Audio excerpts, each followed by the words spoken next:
ദൈവ തിരുനാമം വാഴ്ത്തപ്പെടുമാറാകട്ടെ.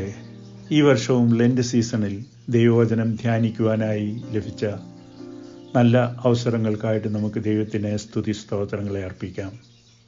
ഇന്നത്തെ അല്പനേരത്തെ ധ്യാനത്തിനായി തെരഞ്ഞെടുത്തിരിക്കുന്ന വേദഭാഗം നമ്പേഴ്സ് ചാപ്റ്റർ 12 വേഴ്സസ് 1-16 ആണ്. അതിൻ്റെ 1-2 വാക്യങ്ങൾ വായിക്കുവാനായിട്ട് ഞാൻ ആഗ്രഹിക്കുകയാണ്. മോശ ഒരു കൂശ്യ സ്ത്രീയെ വിവാഹം ചെയ്യുന്നതുകൊണ്ട് കൂശ്യ സ്ത്രീ നിമിത്തം മിറിയാമും അഹരോനും അവന് വിരോധമായി സംസാരിച്ചു. യഹോവ മോശ മുഖാന്തരം മാത്രമേ അരുളി ചെയ്തിട്ടുള്ളുവോ, ഞങ്ങൾ മുഖാന്തരവും അരുളി ചെയ്തിട്ടില്ലയോ എന്ന് പറഞ്ഞു. ഈ അധ്യായം ആരംഭിക്കുന്നത് തന്നെ ക്രിറ്റിസൈസ് ചെയ്തുകൊണ്ടാണ്.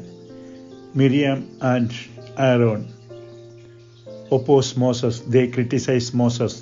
The reason is Moses married a Cushite woman. ഓർക്കേണ്ടതായ കാര്യം എന്ന് പറയുന്നത്, who are they? They represented the priest and the prophets, the two most powerful groups, powerful leaders next to Moses. അവരാണ് ഒപ്പോസ് ചെയ്തത്, അവരാണ് ക്രിറ്റിസൈസ് ചെയ്തത്. അല്ലെങ്കിൽ പോപ്പിനെ ബിഷപ്പ്മാർ ക്രിറ്റിസൈസ് ചെയ്യുന്നതിന് തുല്യമെന്ന് നമുക്ക് പറയാൻ പറ്റും. എന്നാൽ അവിടുത്തെ റിയൽ ഇഷ്യൂ എന്താണെന്ന് 12-2 വാക്യം വായിക്കുമ്പോൾ നമുക്ക് മനസ്സിലാക്കാൻ സാധിക്കും.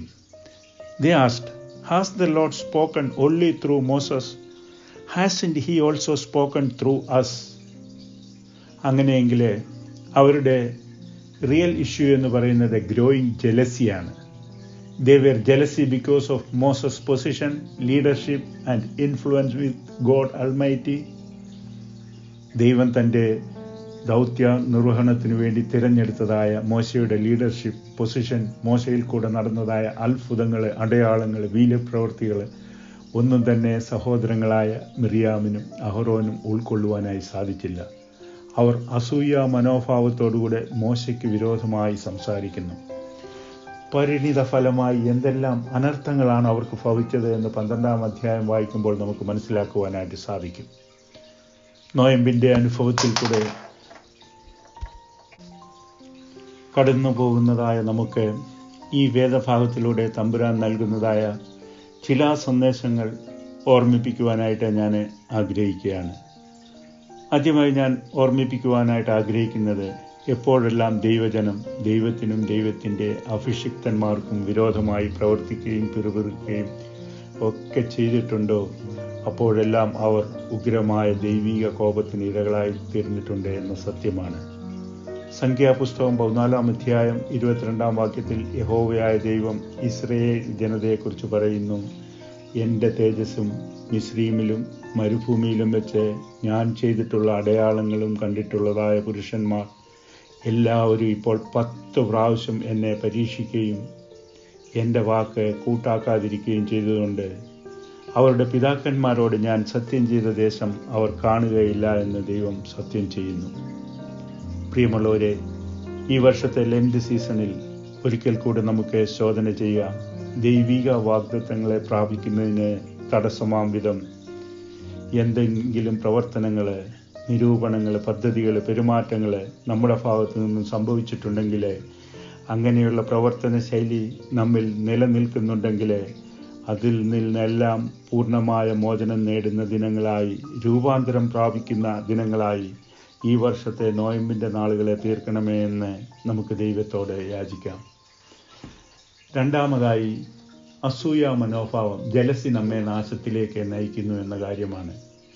നമ്മിലെ അസൂയ മനോഭാവമാണ് മറ്റുള്ളവരെ കുറ്റപ്പെടുത്തുവാൻ, ക്രിറ്റിസൈസ് ചെയ്യുവാൻ നമ്മെ പ്രേരിതരാക്കുന്നതായ പ്രധാന ഘടകം എന്ന് പറയുന്നത്. ഇവിടെ ജലസി മൂലം മിറിയാം കുഷ്ഠരോഗിണിയായി മാറി അവൾ സമൂഹത്തിൽ നിന്നും പുറന്തള്ളപ്പെട്ടു. ഇന്ന് സമൂഹത്തിലെ സമസ്ത മേഖലകളിലും ഉടലെടുക്കുന്ന മുഖ്യ പ്രശ്നങ്ങൾക്കും കാരണം അസൂയ മനോഭാവമാണ്, ജലസിയാണ്. മറ്റുള്ളവരെ ഉൾക്കൊള്ളുവാൻ, മറ്റുള്ളവരുടെ നന്മ കാണുവാൻ, അല്ലെങ്കിൽ അവരിൽ കൂടെ നടക്കുന്നതായ നല്ല കാര്യങ്ങൾ, സൽപ്രവൃത്തികൾ, നന്മകൾ ഒന്നും തന്നെ പലർക്കും ഉൾക്കൊള്ളുവാൻ സാധിക്കുന്നില്ല. തൽഫലമായി എന്തെല്ലാം പ്രശ്നങ്ങളാണ് നേരിടേണ്ടി വരുന്നത്, അത് നാം അനുദിന ജീവിതത്തിൽ കണ്ടുകൊണ്ടിരിക്കുന്നതായ കാര്യമാണ്. അത് ദോഷത്തിലേക്ക്, ദുഷ്ടതയിലേക്കാണ് നമ്മെ നയിക്കുന്നത്. അങ്ങനെയെങ്കിൽ മറ്റുള്ളവരെ പഴിചാരുവാനായി നാം വിരൽ ചൂണ്ടുന്നതിന് മുമ്പ് നമുക്കൊരു നിമിഷം നമ്മോട് തന്നെ ചോദിക്കാം, ആ വിരൽ ആദ്യം എൻ്റെ നേരെയല്ലയോ നീട്ടേണ്ടത് എന്ന് ഒരു നിമിഷം നമുക്ക് തിരിഞ്ഞ് ചിന്തിക്കാം. Thus the critical finger you point need to be pointed first toward yourself. അങ്ങനെ ഒരു നിമിഷം നാം തിരിഞ്ഞ് ചിന്തിക്കുന്നതിലൂടെ നമുക്ക് ഒത്തിരിയും പ്രശ്നങ്ങളെ ഇല്ലാതാക്കാൻ സാധിക്കും. പ്രിയമുള്ളവരെ, മൂന്നാമതായി ഞാൻ ഓർമ്മിപ്പിക്കുവാൻ ആഗ്രഹിക്കുന്നത്, ഞാൻ എന്ന ഭാവം നമ്മെ നാശത്തിലേക്ക് നയിക്കുന്നു. നമ്പേഴ്സ് 12:2 വാക്യത്തിൽ ഞങ്ങളിൽ കൂടെയും ദൈവം അരുളി ചെയ്തിട്ടുണ്ട് എന്ന് പറഞ്ഞുകൊണ്ട് അവർ സ്വയം പുകഴുവാനും പ്രശംസിക്കുവാനും ശ്രമിക്കുന്നു. ഐ ഞാൻ എന്ന ഭാവം കുഷ്ഠത്തേക്കാൾ വലിയ കുഷ്ഠമാണ് എന്നോർക്കണം. ഞാൻ എന്ന ഭാവം മൂലം സമൂഹത്തിലും ഇടവകയിലും ഒക്കെ എന്തെല്ലാം പ്രശ്നങ്ങളാണ് സൃഷ്ടിക്കപ്പെടുന്നത്. ആ കാര്യം നാം കാണുന്നുണ്ടല്ലോ.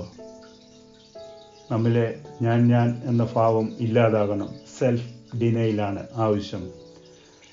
നാം മറ്റുള്ളവരാൽ പ്രശംസിക്കപ്പെടണം. സംഖ്യാപുസ്തകം 12-ാം അധ്യായത്തിലെ മോശയെക്കുറിച്ച് സ്വർഗത്തിലെ ദൈവം പറയുന്നു, എൻ്റെ ദാസനായ മോശയോ അവൻ ഭൂതലത്തിലുള്ള സകല മനുഷ്യരിൽ വെച്ച് സൗമ്യനും വിശ്വസ്തനും ആകുന്നുവെന്ന് സാക്ഷ്യം പറയുന്നു. ജോസഫിനെ കുറിച്ച് ഫറവോൻ പറഞ്ഞതുപോലെ, ഏലിശ പ്രവാചകനെ കുറിച്ച് ശൂന്യംകാരി സ്ത്രീ പറഞ്ഞതുപോലെ ദൈവജനം മറ്റുള്ളവരാൽ പ്രശംസിക്കപ്പെടണം. അപ്പോഴാണ് ജീവിതം ധന്യമാക്കപ്പെടുന്നത്. ആകയാൽ വെടിയേണ്ടിയതെല്ലാം വെടിഞ്ഞുകൊണ്ട്, പ്രാപിക്കേണ്ടിയതെല്ലാം പ്രാപിച്ചുകൊണ്ട്, ദൈവാത്മ നിറവുള്ളവരായി, രൂപാന്തരം പ്രാപിച്ചവരായി ജീവിക്കുവാൻ ഈ നോയമ്പ് കാലങ്ങളിലെ ധ്യാനചിന്തകൾ മുഖാന്തരമായി തീരട്ടെ എന്ന് പ്രാർത്ഥിക്കുന്നു. ആമീൻ.